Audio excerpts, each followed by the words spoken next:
Hello friends, welcome to Chawla Mantra YouTube channel. तो friends, जैसा कि हम अपनी सीरीज़ में कंटिन्यू करते हुए आज का हमारा टॉपिक रहने वाला है concept of growth and maturation and development. तो फ्रेंड्स, जैसा कि पिछली वीडियो में मैंने आपको कौन सा कंसेप्ट पढ़ाया था, that is educational psychology meaning, nature, scope and role of educational psychology in teaching learning process.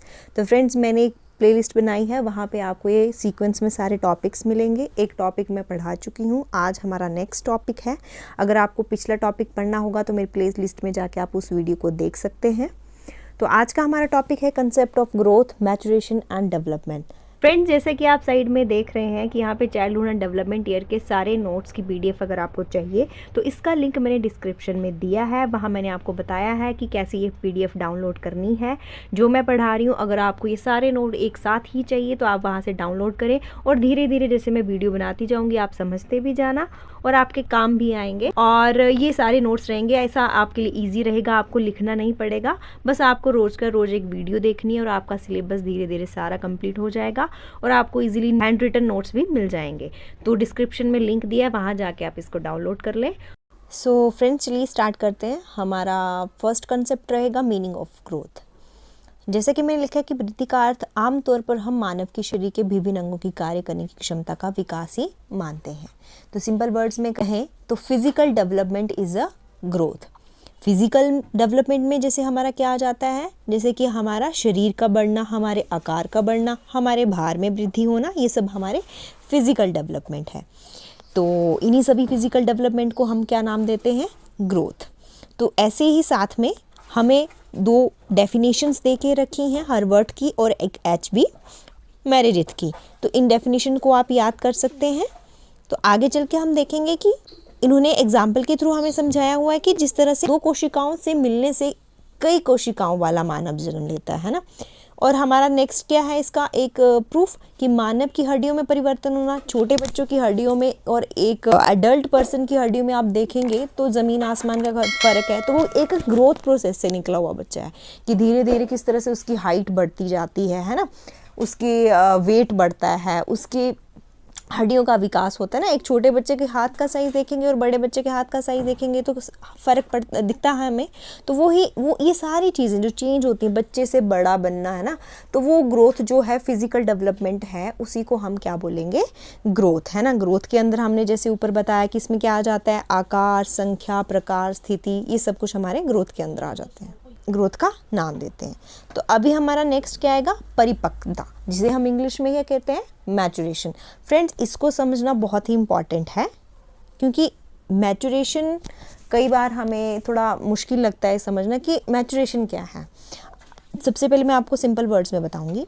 देखिए, मैचुरेशन क्या है, किसी भी लेवल को अचीव करना, मतलब कि किसी भी नई चीज़ को सीखने के लिए हमें एक लेवल अचीव करना होता है। देखिए, एग्जाम्पल के थ्रू मैं अगर आपको समझाऊं तो माना कि अगर एक आप 6 महीने के बच्चे को बोलेंगे कि पेन पकड़े, तो क्या वो पकड़ पाएगा? नहीं पकड़ पाएगा। उसको पहले फिजिकली मैच्योर होना पड़ेगा, उसकी हाथ की मांसपेशियां इतनी स्ट्रांग होनी चाहिए कि वो ग्रिप बना सके, एक पेन को पकड़ सके, है ना। जब बच्चा 3 साल का होता है, जैसे ना हम 3 साल के ही बच्चों को स्कूल में एडमिट करते हैं तो पहले उसकी प्रैक्टिस की जाती है ना, बच्चों को पेंसिल पकड़ने की प्रैक्टिस करवाई जाती है। तो वो एक फिजिकली मैच्योर, जब तक एक फिजिकली बच्चा मैच्योर नहीं होता तब तक वो पेन नहीं पकड़ सकता है ना। मतलब किसी भी काम को सीखने के लिए एक फिजिकली मैच्योरिटी या फिर मेंटली मैच्योरिटी होना बहुत ज़रूरी है। तो मैच्योरिटी का मतलब आप समझ रहे होंगे कि किसी भी नई चीज़ को सीखने के लिए उससे पहले हमारे अंदर कुछ कैपेबिलिटी होनी चाहिए, चाहे वो फिजिकल कैपेबिलिटीज़ हो चाहे वो मेंटली हो। अब आप बताओ कि अभी स्कूल जाते बच्चे को अगर मैं पढ़ाने लग पड़ूँ कि सेविंग्स कैसे करते हैं, किस तरह से इंटरेस्ट जो है वो लगते हैं, एक फर्स्ट क्लास के बच्चे को ये सब चीज़ें समझाऊँ तो क्या वो अंडरस्टैंड कर सकता है? नहीं, क्योंकि वो मेंटली इतना मैच्योर नहीं हुआ है कि इन चीज़ों को सीख पाए। तो मैचुरेशन एक वही है कि किसी पड़ाव को, एक पड़ाव तक पहुंचना ताकि वो उस लेवल की नए ज्ञान को प्राप्त कर सके। तो अभी हम अपनी डेफिनेशन पे आते हैं। विकास क्रम में जब भी नई क्रिया सीखनी हो तो पहली क्रिया अपने आप में पूर्ण हो जाना बहुत आवश्यक है। जैसे मैंने बोला ना कि अगर बच्चे को पेन पकड़ना सीखना है तो उसका वो हाथ की डेवलपमेंट उतनी हो जानी चाहिए, हाथ में इतनी मैच्योरिटी आ जानी चाहिए कि उस पेन को पकड़ने, उस पर ग्रिप बना सके, उसे परिपक्वता कहा जाता है। विकास में परिपक्वता का बहुत बड़ा योगदान है। परिपक्वता का अर्थ है शरीर के स्वाभाविक विकास से है ना, जैसे मैंने बोला शारीरिक भी और इसके साथ साथ मेंटली भी। बच्चा उतना मैच्योर हो जाए, उसकी उतनी डेवलपमेंट हो जाए दिमाग की, फिजिकल की, कि वो नई चीज़ को सीख सके। इसलिए तो हमारी क्लासेस का देखो करिकुलम, फर्स्ट की करिकुलम अलग है, फर्स्ट का सिलेबस अलग है, सेकंड स्टैंडर्ड का सिलेबस अलग है। वो किस तरह से उसी की मैच्योरिटी के अकॉर्डिंग है, उसी की मैचुरेशन के अकॉर्डिंग है ना। तो अभी हम देखेंगे इसकी कुछ डेफिनेशंस हैं, जैसे कि गैसल ने दी हुई है कि अपने सीमित जीवन चक्र में कार्यरत प्रत्येक के समूचे व्यवहार को परिपक्वता कहते हैं। नेक्स्ट है हमारे पास गैरी वो किंसले की परिपक्वता एक ऐसी प्रक्रिया है जिसमें शारीरिक संरचना की वृद्धि और विकास के परिणाम स्वरूप हमारे व्यवहार में परिवर्तन आते हैं। ठीक है फ्रेंड्स, आया आपको समझ। अभी हमारा नया टॉपिक है विकास का अर्थ। हमने देखो पहले क्या किया, पहले हमने किया ग्रोथ, नेक्स्ट किया हमने मैचुरेशन जिसको हम परिपक्वता कहते हैं। अभी हमारा है विकास। ठीक है, विकास शब्द परिवर्तन का घोतक है। व्यक्ति में यथा समय होने वाले विभिन्न परिवर्तनों को ही विकास कहते हैं। अगर मैं सिंपल वर्ड्स में बोलूँ, what is development? Development is a broad concept, means हर तरह की ग्रोथ, चाहे वो मेंटली हो, फिजिकली हो, सोशली हो, हर तरह के ग्रोथ, ये सारी चीज़ें किस में आती हैं? हमारे डेवलपमेंट में। मतलब कि जीवन जन्म से लेकर मृत्यु तक इंसान जो कुछ भी सीखता है उसके अंदर जितने भी परिवर्तन आते हैं वो सारे किस में आते हैं? डेवलपमेंट में। लेकिन ग्रोथ में हमने क्या पढ़ा? ग्रोथ में हमने सिर्फ ये बोला कि फिजिकल डेवलपमेंट, जो कि कुछ लेवल पर आकर हमारे स्टॉप हो जाते हैं ना। अगर हमारी हाइट कोई डेथ तक थोड़ी ना, जब तक हम मरते नहीं तब तक बढ़ती थोड़ी ना रहती है। एक मैच्योरिटी लेवल आने के बाद हमारी हाइट बढ़ना बंद हो जाती है ना। लेकिन उसी तरह अगर हम चीज़ों को लें पढ़ाई के कंसेप्ट में, तो पढ़ाई जो है, जो ज्ञान है, वो तो नहीं हमारा कभी स्टॉप होता है। वो जन्म से लेकर मृत्यु तक हम क्या करते हैं? उसको सीखते रहते हैं ना। तो वो चीज़ें भी किस में आई? डेवलपमेंट में। मतलब डेवलप में ऑल ओवर चीज़ें आ जाती हैं। जैसे हमारी हाइट का बढ़ना, ये भी डेवलपमेंट के अंदर है। लेकिन किसी चीज़ का ज्ञान प्राप्त करना, ये भी डेवलपमेंट के अंदर है। तो हम बोलें कि growth is a part of a development. तो आगे इसमें लिखा हुआ है विकास के अंतर्गत व्यक्ति के मानसिक, जैसे मैंने आपको बताया मेंटली, फिजिकली, है ना, सोशली, जितने भी डेवलपमेंट हैं ये सारे इसी के अंदर आएंगे। होने परिवर्तनों को सम्मिलित किया जाता है, अर्थात व्यक्ति में होने वाले समस्त परिवर्तन, ऑलमोस्ट ऑल द चेंजेस, जो कि हमारे किसके अंडर आते हैं? डेवलपमेंट के अंदर आते हैं। तो इसी की तरह हमारे पास इसकी कुछ डेफिनेशंस हैं जो आप देख सकते हैं। एक हमारी बोरिंग की है, एक हमारे पास हरलॉक की है। तो आप इन चीज़ों को देख लें। अभी हमारा नेक्स्ट है सामान्यतः वृद्धि और विकास की प्रक्रियाएं साथ साथ ही चलती हैं। देखिए, अब मैं आपको बोलूं कि आपकी हाइट बढ़ रही है लेकिन आप सोशली डेवलपमेंट नहीं हो रहे हो, तो हम इन चीज़ों को सेपरेट नहीं कर सकते हैं। तो इस जगह पे आपको ये चीज़ बताया है कि ये दोनों क्या करती हैं? साइमल्टेनियसली चलती हैं। बस अंतर इतना ही है कि एक जो है वो कुछ टाइम पीरियड के बाद स्टॉप हो जाती है, दैट इज़ ग्रोथ। लेकिन डेवलपमेंट तो हमारी जब तक हम जीवित हैं तब तक चली रहेगी। जैसे कि विकास की निश्चित पद्धति होती है ना। विकास की निश्चित पद्धति होती है, मतलब एक स्पेसिफिक सीक्वेंस होता है ना। विकास रुकता नहीं है, निरंतर चला रहता है। जैसे मैंने आपको बताया कि जब तक हम जीवित हैं हम कुछ ना कुछ सीखेंगे, कुछ ना कुछ परिवर्तन हमारे जीवन में आएगा। सेकेंड है विकास सभी प्रकार के परिवर्तनों का प्रतिनिधित्व करता है, कि ये सभी को रिप्रेजेंट करता है, चाहे फिजिकली हो, चाहे मेंटली हो, चाहे सोशली हो। साथ में विकास का अर्थ अधिक व्यापक है, मैंने आपको बताया पहले भी कि ये ज़्यादा ब्रॉड कंसेप्ट है। विकास सामान्य से विशिष्ट की ओर, हाँ ये एक मेन कंसेप्ट है, it is general to specific, है ना। इस चीज़ को हम आगे डिटेल में पढ़ेंगे। जैसे अगर मैं आपको एग्जांपल के थ्रू बताऊं कि देखो बच्चा पहले जब पैदा होता है तो अपने हाथ को क्या करता है? सिर्फ हिलाना, जैसे हल्का हल्का मूवमेंट करना सीखता है। लेकिन एक 6 महीने के बच्चे को आप पेन पकड़ाएंगे, क्या ग्रिप बना पाएगा? नहीं बना पाएगा। तो पहले क्या जनरली वो अपने हाथ को हिलाना ना, बॉल को हिट करना या फिर अपनी बॉडी को हिट करना, किसी और सामने वाले पर्सन को हिट करना, वो ज़्यादा ग्रिप नहीं बना सकता। उसको बोलेगी कि तुम बॉल को कैच करो तो वो कैच तक नहीं करना आएगा उसको, है ना। तो क्या करता है, धीरे धीरे वो ग्रिप बनती है। तो जनरली वो पहले हाथ को मूव करना सीखता है। स्पेसिफिकली पेन को पकड़ना is a general to specific, मतलब कि हाथ को हिलाने से लेकर के पेन पकड़ने की स्थिति को हम क्या बोलेंगे? General to specific. तो आपको, आई होप आपको इस एग्जांपल से समझ आ गया होगा कि ये किस तरह का प्रिंसिपल है। हम नेक्स्ट करेंगे difference between growth and development. ये तो इतना होता है, जो 2-3 मार्क्स का आता है उसमें भी आ सकता है, और जो आपका 15 या 16 मार्क्स का आता है उसमें भी आ सकता है। तो आप इसको अच्छे से पढ़ लेना, और मैं कोशिश करूँगी आपको सिंपल वर्ड्स में समझाने के लिए, ताकि आप खुद भी कुछ ऐड ऑन कर सकें। तो इसमें जैसे कि लिखा है, प्राय ये देखा जाता है कि वृद्धि और विकास शब्दों को एक दूसरे का पर्यायवाची समझ लिया जाता है, जबकि ये सत्य नहीं है। मैंने आपको पहले भी बताया कि जैसे जनरली हम बोल देते हैं कि growth and development are similar in meaning, but ऐसा नहीं है। ग्रोथ को मैंने जैसे आपको बताया, it is just about a physical and development जो है वो it is a broad concept, जिसमें फिजिकल, मेंटल, सोशल सारे तरह के चेंजेस आ जाते हैं। अच्छा, सबसे पहले हम इसके अर्थ में ही अंतर देखेंगे। तो मैंने जैसे कि आपको पहले ही बताया कि ग्रोथ का मतलब है फिजिकल एस्पेक्ट, और डेवलपमेंट का मतलब है physical, social, emotional, all over. Next हमारा है वृद्धि और विकास की निरंतरता। तो जैसे कि फ्रेंड्स, मैंने आपको बताया कि वृद्धि लगातार नहीं होती है। हमारी जो बॉडी का स्ट्रक्चर है उसकी ग्रोथ जो है वो लास्ट तक नहीं होती है। एक लेवल, एक पीरियड आने के बाद हमारी फिजिकल ग्रोथ रुक जाती है। हम हमेशा लंबे थोड़ी ना होते रहते हैं, है ना। तो इसी तरह से हमारी जो ग्रोथ है वो एक समय पे आने पे रुक जाती है, लेकिन जो हमारी डेवलपमेंट है ये थ्रू आउट लाइफ हमारी चली रहती है। जैसे इसमें लिखा भी हुआ है कि वृद्धि लगातार नहीं होती रहती है, नहीं यह जीवन भर चलती रहती है। तो एक विशेष आयु सीमा के पश्चात हमारी वृद्धि रुक जाती है, यह धीमी हो जाती है।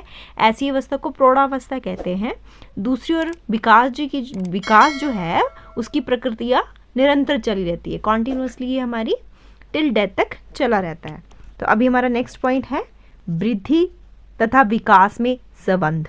इसमें क्या संबंध है? इसमें है वृद्धि और विकास शब्दों को एक दूसरे का पर्यायवाची समझा जाता है। बढ़ते हुए शरीर के साथ उसकी कार्यकुशलता भी बढ़ती है। देखो, अब हम बोलें कि डेवलपमेंट और ग्रोथ को हम सेपरेट कर सकते हैं? बिल्कुल भी नहीं। देखो, ग्रोथ हो रही है, ग्रोथ के साथ साथ हमारी डेवलपमेंट भी हो रही है। देखो कैसे, अगर हमारा शरीर है, हमारे हाथ है, मानो कि हाथ में जो हमारी ग्रिप है, धीरे धीरे हम पेन पकड़ना सीखते हैं। धीरे धीरे उस पेन की मूवमेंट, जैसे हम कई प्रकार की खेलें खेलते हैं पेन की तरह, तो देखा हमने कि एक पहले तो हमने सिंपल पेन पकड़ना सीखा, बाद में उसी हाथ के साथ हमने उस पेन के साथ खेलना भी सीखा। तो हमने देखा कि ग्रोथ के साथ साथ उसमें डेवलपमेंट, कुछ नए चेंजेस, कोई टेक्निक हम सीखते हैं, उन्हीं हाथों से की प्रेस करना सीखते हैं। ग्रोथ तो हमारी हो चुकी है, लेकिन ग्रोथ के साथ साथ उसमें फाइन, मतलब एक हम बोल सकते हैं उसमें एक ना धीरे धीरे उसका लेवल बढ़ता जाता है, चीज़ें और फाइन होती जाती हैं हमारी, ठीक है। लेकिन कई बार विकास की प्रक्रिया वृद्धि के बिना भी हो जाती है। शारीरिक रूप में कई लोग विकसित नहीं होते, या वृद्धि पक्ष दुर्बल रह जाता है, लेकिन विकास के अन्य पक्षों में समृद्ध होते हैं। लेकिन हम देखो फ्रेंड्स, ये भी नहीं कह सकते हैं कि बिना ग्रोथ के डेवलपमेंट नहीं होती है ना। माना कि हमारा जो शारीरिक है, कई तरह से कुछ डिसेबल बच्चे भी होते हैं ना, कई तरह से उन्हें बाजू में कोई प्रॉब्लम हो जाती है, लेग में प्रॉब्लम हो जाती है, तो हम ये नहीं बोल सकते ये अगर फिजिकली डिसेबल पर्सन है तो ये मेंटली ग्रो नहीं करेगा, मेंटली डेवलप नहीं करेगा। तो होती तो साथ साथ में इनकी साइमल्टेनियसली दोनों ग्रो तो साथ साथ करते हैं, लेकिन कई बार क्या होता है ये साथ नहीं भी कर सकते। अगर फिजिकली कोई अच्छे से ग्रो नहीं कर रहा है तो ज़रूरी नहीं है कि वो डेवलप भी ना करे, ये ज़रूरी नहीं है। लेकिन हम कहीं कहीं देखेंगे कि जहाँ फिजिकल की ग्रोथ और डेवलपमेंट दोनों साथ होना ज़रूरी है, और कहीं कहीं सेपरेट भी हो जाते हैं। तो अभी हमारा नेक्स्ट पॉइंट क्या है? विस्तृत और संकीर्ण शब्द। ये मैं आपको पहले भी बता चुकी हूँ कि ग्रोथ जो है वो एक संकीर्ण है, लेकिन डेवलपमेंट जो है वो विस्तृत है ना। डेवलपमेंट, ऑल ओवर डेवलपमेंट एक ब्रॉड कंसेप्ट है, लेकिन ग्रोथ जो है वो एक नैरो कंसेप्ट है। It is a part of a development. अभी हम नेक्स्ट देखें वृद्धि और विकास में अंतर। ये जो भी हमने ऊपर पॉइंट किया, अगर आप इनको एलैबोरेट करो, अच्छे से समझो, तो आप डिफरेंस लिख सकते हैं। अब अगर आपको अच्छे से एक फॉर्मेट में जानना है तो हम जैसे देख रहे हैं कि वृद्धि से आशय शारीरिक एवं व्यवहारिक बदलाव है। जैसे मैंने आपको बताया कि it is a physical growth, it is a physical aspect. लेकिन वहीं पे हमारा जो विकास है दैट इज विकास से आशय शरीर के विभिन्न शारीरिक, मानसिक तथा व्यवहारिक संगठन से होता है। सेकेंड पॉइंट है हमारा, वृद्धि का संबंध शारीरिक और मानसिक परिपक्वता से होता है, विकास वातावरण से संबंधित है। मतलब कि हम बोलेंगे कि वृद्धि का संबंध शारीरिक तथा मानसिक, मतलब मेंटल ग्रोथ और फिजिकल ग्रोथ, लेकिन विकास का क्या है, इनके साथ साथ हम सोशली एक समाज में, एक एनवायरनमेंट में किस तरह से रहते हैं, हमारे विकास पे वो प्रभावित रहता है। वृद्धि निश्चित आयु के बाद रुक जाती है, जैसे आपने देखा हमारी हाइट बढ़ना एक समय पर आके रुक जाती है, लेकिन विकास हमारा निरंतर ताउम्र चला रहता है। नेक्स्ट है हमारा, वृद्धि में व्यक्तिगत भेद होते हैं, सभी बालकों की वृद्धि असमान होती है, विकास में समानता पाई जाती है, किंतु इसकी दर, सीमा आदि में अवश्य अंतर होता है। देखो हमारा विकास जो है वो इंसान, मतलब विकास के हम कुछ आगे प्रिंसिपल्स भी पढ़ेंगे, तो हम देखेंगे कि विकास जो है वो निरंतर हमारा चला रहता है, लेकिन रेट अलग अलग हो सकती है। कई लोग जल्दी डेवलप कर लेते हैं और कुछ लोग लेट डेवलप करते हैं। तो फ्रेंड्स, जैसे कि मैं आपको पहले भी बता चुकी हूँ, अगर आपको ये सब नोट्स चाहिए तो डिस्क्रिप्शन में लिंक दिया, वहाँ जा सकते हैं, इन नोट्स को डाउनलोड कर सकते हैं। तो फ्रेंड्स, अभी हमारा नेक्स्ट कंसेप्ट है concept of maturation and its role in education. अभी देखो हमने इसका मीनिंग तो पढ़ लिया, लेकिन हम इसका रोल क्या है एजुकेशन में वो हम थोड़ा सा देखते हैं। सीखने और परिपक्वता में गहरा संबंध होता है, बल्कि ये कहना गलत नहीं होगा, अधिगम परिपक्वता पर ही आधारित है। देखो हम किसी भी चीज़ को सीखने के लिए हमारा मैचुरेशन लेवल अचीव होना बहुत ज़रूरी है। क्या हम 6 महीने के बच्चे को स्कूल भेज सकते हैं? बिल्कुल भी नहीं। उसको उस आयु तक, उस आयु को कंप्लीट करना होगा जिस आयु के बच्चे एक शुरुआती शिक्षा को लेने के लिए वो काबिल बन सका, फिजिकली भी, मेंटली भी। तो किस तरह से हमने देखा इसका संबंध कि एक शिक्षा को प्राप्त करने के लिए एक बच्चे का उस हद तक ग्रो करना बहुत ज़रूरी होता है, ताकि वो अपनी प्रारंभिक शिक्षा प्रारंभ कर सके। यदि कोई व्यक्ति किसी विशेष कार्य को सीखने के लिए परिपक्व है तभी वह सीख पाएगा, जैसे मैंने आपको समझाया, अन्यथा उसके लिए उस कार्य को सीखना कठिन होगा। कक्षाओं के बच्चों को कुछ बुद्धि योग्यता होना, क्षमता आदि में, ये आपको मैं सब बातें पहले बता चुकी हूँ, इसमें कुछ नया नहीं है। और इसी की तरह हमारे पास जो है इसकी डेफिनेशंस हैं, आप इनको थोड़ा याद करके लिख सकते हैं। तो नेक्स्ट हमारा रहता है इसका शैक्षिक महत्व। शिक्षा में इसका क्या महत्व है? देखो, परिपक्वता और सीखने माता पिता तथा अध्यापक को यह बात जानने में सहायता प्रदान करते हैं कि क्या सीखना चाहिए और कब नहीं। देखो टीचर्स को कैसे पता चल जाता है कि 6th क्लास, देखो वो तो हमें करिकुलम हमें गाइड करता है, लेकिन जो करिकुलम को जो डेवलप करते हैं, उसको बनाते हैं, हमारे सिलेबस को डिज़ाइन किया जाता है, तो वो कैसे किया जाता है? क्योंकि हमें हमारा मैचुरेशन लेवल उन लोगों को पता होता है कि अच्छा इस एज के बच्चे को ये ग्रैब करना इजी रहता है, इस एज के बच्चे को ये सीखना ज़्यादा ज़रूरी है, इस एज के बच्चे को ये ज़रूरी नहीं है। तो इस तरह से मैचुरेशन लेवल का अगर किसी को ज्ञान होगा तो वो पता लगा सकेगा, चाहे वो अध्यापक है, चाहे वो एक माता पिता है, कोई भी है, अगर उनको मैचुरेशन लेवल का पता है तभी वो अपने बच्चे को आगे गाइड कर सकते हैं कि इसको कौन सी कार्यविधि अभी करनी है और कौन सी नहीं। ठीक है, उसके लिए कोई महत्व, जैसे लिखा है कि यदि बच्चे में सीखने की परिपक्वता नहीं है तो सीखने का उसके लिए कोई महत्व नहीं रहता, उसके लिए किया गया परिश्रम व्यर्थ है। मान लीजिए कि आप 6 महीने के बच्चे को ही अगर आप लिखने के लिए बोले, उसे फोर्स करेंगे, तो आप क्या लिख सकते हैं? उसको नहीं लिख सकते हैं ना। सीखने की प्रक्रिया तभी शुरू की जानी चाहिए जब बच्चा सीखने के लिए तैयार हो जाए। बस आपको यही लिखा है जो मैंने आपको पहले बताया, तो आप इसको रीड कर सकते हैं।